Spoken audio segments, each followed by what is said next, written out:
রোশনাইকে বিয়ে করেছে আরণ্যক, সত্যিটা জেনে গেল গরিমা। সম্পূর্ণ জানতে ভিডিওটিতে একটি লাইক করে প্রথম থেকেই দেখতে থাকো। গল্পের শুরুতেই দেখা যায় আরণ্যক তো প্রায় ট্রেনে উঠেও পড়েছিল, কিন্তু ট্রেন থেকে নেমে আসে তাড়াতাড়ি করে, কারণ সুদর্শন আর লেখা চিঠিটা পড়ে অনেক কিছুই সত্যি জানতে পেরে গেছে আরণ্যক। তাই তাড়াতাড়ি করে রোশনাইকে নিয়ে যেতে চাইছে। রোশনাই তখন বলে, না স্যারজি, আমি যখন একবার চলে এসেছি আমি আর কোনোভাবেই ফেরত যেতে পারবো না। আমি আমার ঠিকানা ঠিকই খুঁজে নেব। আপনি যান, আপনি গরিমা দিদির কাছে যান। গরিমা দিদি আপনাকে না পেয়ে নিশ্চয়ই খুব চিন্তা করছে। আমি আপনার আর গরিমা দিদির মাঝখানে কখনোই আসতে চাই না। আর তখনই আরণ্যক বলে, তোমার কোথাও একটা ভুল হচ্ছে, তুমি আমাদের মধ্যে কখনোই আসবে না। কিন্তু তোমার তো নিজের ফিউচারটাকে তৈরি করতে হবে বলো, আর তার জন্য তোমাকে অনেক স্ট্রাগল করতে হবে। দেখো রোশনাই, জীবনে অনেকে অনেক সুযোগ পায় না, কিন্তু আমি তোমাকে সেই সুযোগটা দিতে চাইছি। তুমি প্লিজ আমার সাথে কলকাতায় চলো। তুমি তো নাচ নিয়ে অনেক স্বপ্ন দেখেছিলে, তোমার সেই স্বপ্নগুলোও পূরণ হবে কলকাতায় গেলে। সেই জন্যই বলছি এখনও সময় আছে, এখনও সেই সময়টা আছে, চলো প্লিজ চলো। কিন্তু রোশনাই কোনোভাবেই যেতে চায় না, আর বারবার করে বলতে থাকে, আমি যাব না স্যারজি, আমি গেলে আপনার জীবনে আরও অনেক বেশি ঝড় নেমে আসবে, সেটা আমি মেনে নিতে পারবো না। সেজন্যই বলছি আমার পক্ষে কোনোভাবেই যাওয়া সম্ভব না। আর তখনই রোশনাইকে নিয়ে যাবে বলেই ঠিক করেছে আরণ্যক, আর বলে, দেখো তুমি যেখানেই থাকো না কেন, তোমাকে তো সেখানকার থাকা খাওয়ার ভাড়া নিজেকেই জোগাড় করতে হবে, তাই না? আমি বলছি দেখো, আমি তোমাকে এখন টাকাটা দিয়ে দেবো, কিন্তু যখন তুমি নিজে প্রতিষ্ঠিত হয়ে যাবে তখন না হয় তুমি আমাকে টাকাগুলো ফেরত দিয়ে দিও। প্লিজ প্লিজ তুমি আমার সাথে চলো। রোশনাই বলে, সেগুলো তো আপনি কথার কথা বলছেন, আপনি কি আদৌ আমার কাছ থেকে টাকা নেবেন? তখন আরণ্যক বলে, নিশ্চয়ই নেব, অবশ্যই নেব, তুমি চলো চলো। যে তোমাকে ত্যাগ করেছে, যে তোমাকে মেয়ের সম্মান দেয়নি, তাকে তুমি প্রশ্ন করতে চাও না? কিন্তু তুমি যদি প্রতিষ্ঠিত হতে না পারো তাহলে তার চোখে চোখ রেখে কি করে কথা বলবে বলো? সেজন্যই বলছি তুমি চলো, আমার সাথে এসো। এরপর রোশনাইকে নিয়ে আবারও রওনা দেয় আরণ্যক। অন্যদিকে সুরঙ্গমার সাথে কথা বলতে থাকে সুপ্রকাশ, আর বলে, জানি না রে সুরঙ্গমা, ব্যাপারটা নিয়ে আমি যথেষ্টই চিন্তিত। কারণ আরণ্যক প্রথমত আমাদের বাড়িতে এসে কোনো যোগাযোগ করেনি, তাহলে ও ছিল কোথায়? আর এদিকে রাজেশ ভাইয়ের মতন এত পাওয়ারফুল একজন লোক, যে কিনা রোশনাইয়ের খবর পাচ্ছে না। রোশনাই এমন কারোর একটা সাপোর্ট পেয়েছে, সেই জন্যই এইভাবে দূরে সরে থাকতে পারছে।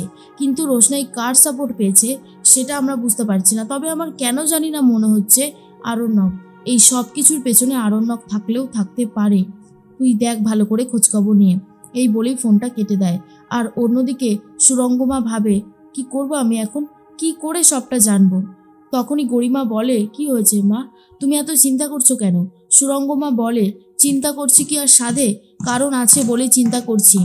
কারণ তুমি যাকে ভালোবাসো আরণ্যক, যার সাথে তোমার বিয়ে ঠিক হয়েছে, কেন জানি না দাদাও বলছে, আমারও মনে হচ্ছে রোশনাইয়ের সাথেই সে কোথাও একটা সরে রয়েছে।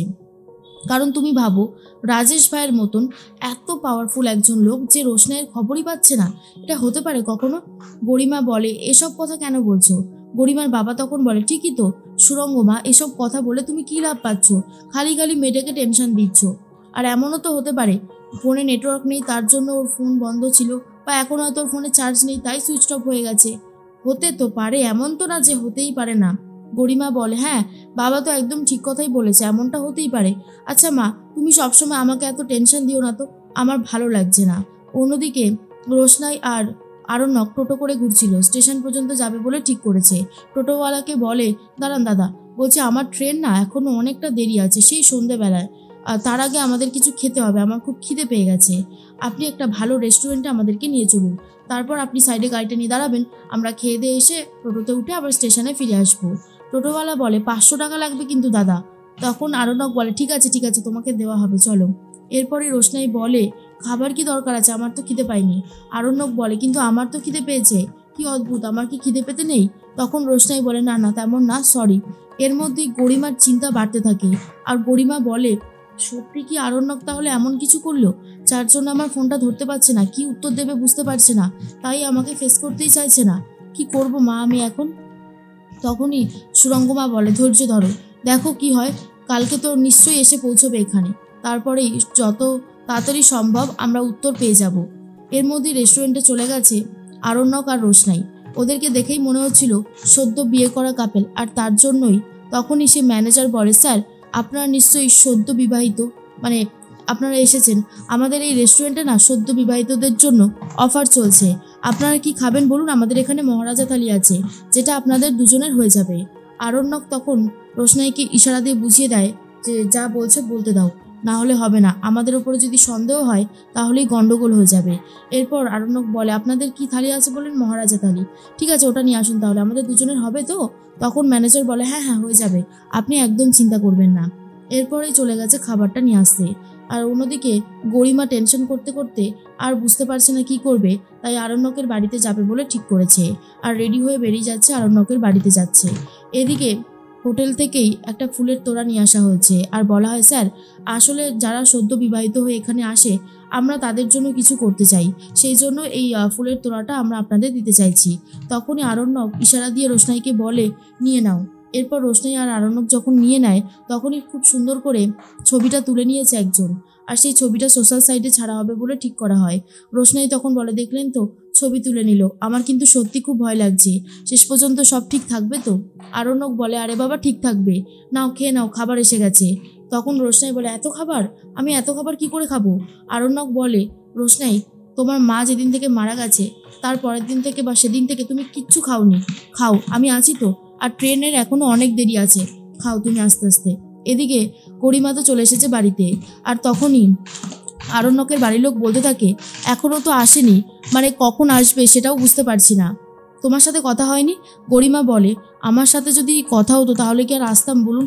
আমার খুব চিন্তা হচ্ছে, আসলে অনেকটা সময় হয়ে গেছে, ওকে ফোনেও পাচ্ছি না, ওর সাথে কোনো কন্ট্যাক্টই করতে পারছি না, আর ফোনটাও সুইচ অফ রয়েছে। তখনই জাহ্নবী বলে, আরে গরিমা তুমি চিন্তা করো না, বাদশা তো এখনো আসেনি, আমাদের বাদশা চলে আসলে দেখবে তোমার সমস্ত টেনশন দূর হয়ে গেছে। ঠাম্মি তখন বলে, জানো তো দিদিভাই, তোমাকে আমার নাতির জন্য এত চিন্তা করতে দেখে আমার খুব ভালো লাগছে, আমার মনে হচ্ছে এবার আমাদের চিন্তা করার আর কোনো দরকার নেই, তুমি আছো তো, তুমি আমাদের বাদশার সমস্ত কিছু সামলে নেবে। গরিমা তখন বলে, কিন্তু ওর ফিরে আসাটা খুব দরকার জানো তো, আমার একদমই ভালো লাগছে না ওকে ছেড়ে, খুব টেনশন হচ্ছে। আর অন্যদিকে দেখা যায় খাওয়া দাওয়া শেষ করে টোটোতে করে আবারও স্টেশনে চলে এসেছে আরণ্যক আর রোশনাই। তখনই রোশনাই বলে, স্যার যে আপনি একটু দাঁড়ান, আমি ওয়াশরুম থেকে সিঁদুরটা ভালো করে ধুয়ে আসি। তখনই আরণ্যক বলে, ট্রেনেও তো বাথরুম ছিল, ওখানেও তো হতো, ট্রেন না ছেড়ে দেয়। রোশনাই বলে, 5 মিনিট সময় লাগবে। এরপর রোশনাই ভেতরে চলে যায়, সেখানে গিয়ে দাঁড়িয়ে রয়েছে আয়নার সামনে, কি করবে বুঝতে পারে না। আর অন্যদিকে ট্রেন ছাড়ার সময় হয়ে যাচ্ছে, আরণ্যক তো প্রচণ্ড বিরক্ত হয়ে যাচ্ছে। এর মধ্যেই খবর চলে গেছে সেই রাজেশ ভাইয়ের কাছে যে আরণ্যক আর রোশনাইয়ের বিয়ে হয়ে গেছে, কিন্তু এখনও পুরোপুরি খবর আসেনি।